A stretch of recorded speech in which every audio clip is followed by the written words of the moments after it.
Why do we like the open mic?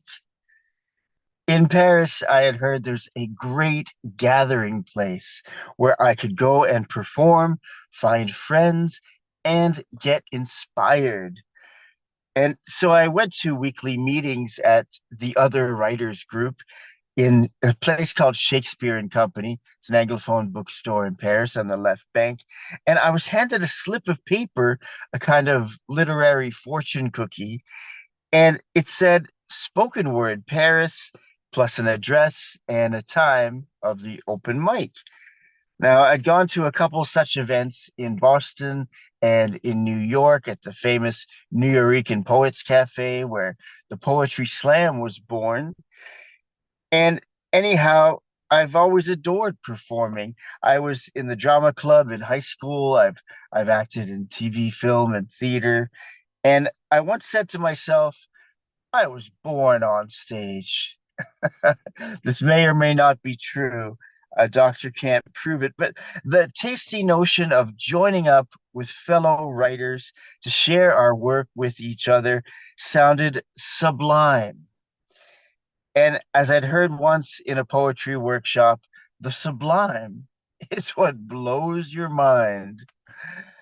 When it comes to the glorious get together of the open mic, these three are the keys to joy: performance, inspiration, and community.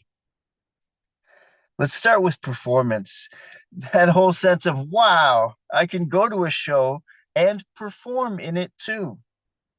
Until 7 years ago, I was living in the great good fortunate land of Paris for 7 gorgeous years, 7 rounds of cinnamon winter, ginger spring, sugar summer, and chocolate autumn, as one of my poems is titled. So here's a quote from this internationally published poem, which I put here because it says it all better than these lame explanations can say. So the poem begins: under Boston's bank clock face, lid of all official offices. And then fast forward to France. At ecstatic spoken word gatherings, I sang poems on the stages of open secret seances. Stellar cellar fevers of poetics begin at 9 o'clock in the crowded good company of my one true family: artists, writers, orphans, lovers, AWOL in the basements of penniless Paris poetry parties. Eternal student, attracted to every soul on the stage of the spoken world. Paper face of earth.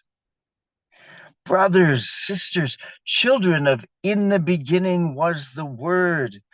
Do what makes you feel God in your closed closet chest, with a wrenching in the heart like falling in love. Sweet silences between the lines of every honest song of songs. 7 rounds of cinnamon winter, ginger spring, sugar summer, chocolate autumn, chased down with cheap sparkling wine, bubbly and bitter at the same time.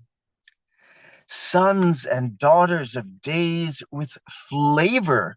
Let's give this life thing a whirl again, damn it, because the beat up bass drum of our own persistent hearth of humanness keeps its beat freely as a forgotten clock. I must shut up. It's time to sing in verse for a few minute minutes of warmth, wrapped in the rapt attention of fellow human beings in love with meaning. Music made of words, soundtrack to the quest for quiet contentment. The fluid, fluent breath of song intoxication whispers blissful liberation. Every Monday night at 8:30 p.m., I showed up at Au Chat Noir, which is shown here in the backdrop, in the heart of the electric 11th arrondissement, a type of large neighborhood in Paris. And it was populated with people who have real style, a place where the streets are more wild than quaint. They are punctuated by popular bars with performance spaces in the basement and cafes where locals coalesce into espresso fueled conversation, joined by a few savvy travelers. 5 minutes of fame, a weekly dose of truth and beauty. All week long, I prepared for that handful of minutes, writing funny introductions to be followed by my pithy poems with their heavy existential bent. I'd learned live on site that it's true. A spoonful of sugar helps the medicine go down. And with listeners amused and drawn in by my goofy humor, then they were ready to receive my real poetry, the almost famous verses of Sirius Sirois. When I was called to the stage, I sang as I strutted through the audience, immediately gaining their full attention. Here, the stage was set for experimentation, sincerity, artistry, and attempts to impress 50 to 70 audience members.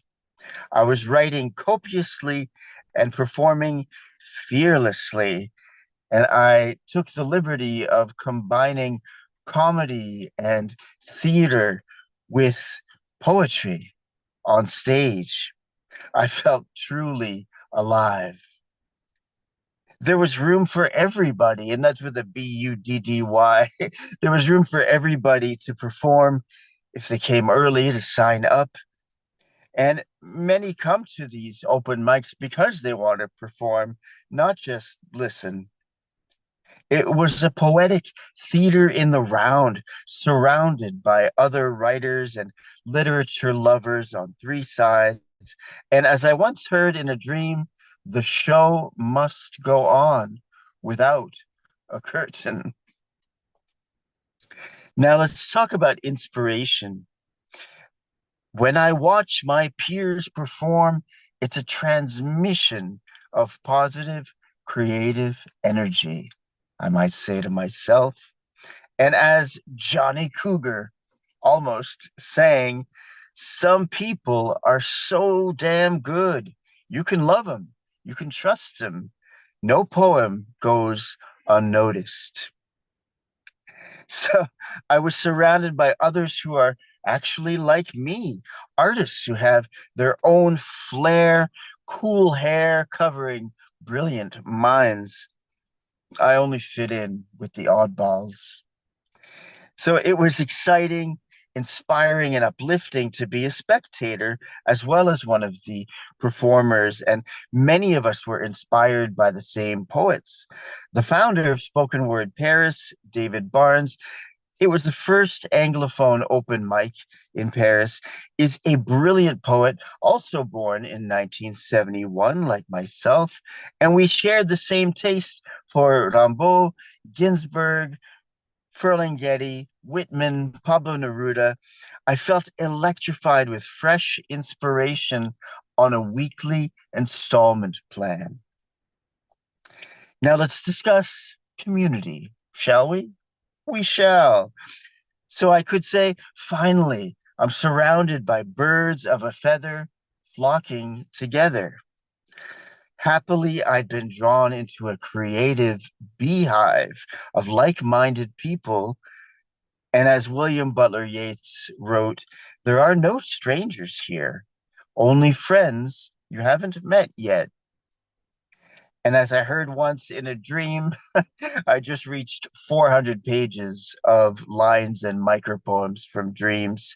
I heard if it weren't for spoken word, I'd be sitting alone in the corner of a garage, writing by the light of a single candle. Indeed, that loneliness of the artist. And uh, I would get so high on that open mic format that I started a spoken word too, which I called Open Secret, with its own subculture of regulars. And it was often followed by fun outings to Notre Dame and other spots on the left bank with, my fellow friends. And we had guitars on our back and wine in our bags. And we could recite poetry to each other and sing and all of that in the middle of the night right by point zero, where the entirety of France is measured from in front of Notre Dame. So I got to host my own show, and it was also a great community of its own, a haven for fast friendships and an art retreat, not just an open mic. So, having been involved for years as a so called impresario in the Paris Anglophone expat arts community, though I've moved back home to Canada, I was soon to be asked to host the Zoom session of Spoken Word Paris, which had gone onto Zoom during the outbreak of COVID-19 in the first quarantine.